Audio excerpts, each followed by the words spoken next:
Peace and Dio, Ruben Iglio. Oh my God. Yung kalibutan na daghan magulong ka na mapapansin. Para lang sila mapansin ba? Pero sa una naman ako maminsyon, karon di na ako maminsyon. Karena mga tao nagpapansin sa kuha. Wala na sila. Tungod mo ko na kay wasili na katunan. Wala ba prueba ba? Lison kayo. Dagan. Makatawara man sa ta.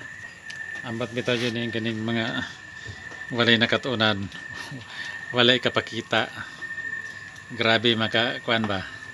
Pasikat pero kasagaran ko sa nag-vlog sa YouTube. Wala pira-pira. Pero kan pala yung kaibi isa sa supporters ko naka-block na sa kuan YouTube yung si Daniel Oliciano. Mayroon kasing vlogger ba na nag-block sa kanya. Kaya yun. Pero wala din talaga. Pero sa bagay, hintayin nyo talaga ang parusa ko sa inyong lahat. Wala. Ganyan talaga ang buhay. Wider-wider lang. Minsan. Kaya ito. Kita nyo na to. Tapos ito. Kita nyo na rin. Ano naman kayang kasunod nito, ano? Kaya yung mga tao talaga na walang alam, walang nalalaman, nako, nakakaawa kayo. Magkanda na lang din kayo ng kabaong para, kuan ba, pambili sa inyo. Sa bagay, kan pa naman to eh. 82% pa lang ang kalamidad sa buong salibutan. Baka parating talaga to ng kuan. Mag 85 na to. Maganda-ganda na. Saka na talaga natin malaman kung sino talaga ang totoo at saka sinong piki ba na kuan. Kasi hindi ako mag-claim kung hindi sa akin. Hindi kagaya sa iba na mga vlogger ba na hindi vlogger, mahilig manira, mga bayot kasi maganyan, bayot, duwag, hangal. Ganyan yun, yung mga vlogger na mahilig manira sa kapwa vlogger. Yun ang mga tao, mga duwag, mga hangal, gusto sila magpasikat ba, tumanggap ng pera sa YouTube para na sila sumikat. Kaya nagkasakin, kunwari nagpapansin ba, nagbad comments para na sila mapansin. Pero nako, hindi obra, pira lang talaga ang katapat mo. Ganyan yung mga makapal ang mukha, mukhang pira ba, pira-pira lang talaga na sa utak nila. Kaya yung mga tao na nagsabi sa katotohanan, binabreaks nila, pero kahit kailan hindi nyo mabreaks ang katotohanan. Wala na ibang buong Panginoon sa buong salibutan at latong personas lang na Santa si Maridad buhat noon at saka hanggang ngayon. Si Divine Master Ben Idericle Sr., Master King of all Kings, Master Ben Idericle Jr., Divine Grand Master Mas Madonic Universe.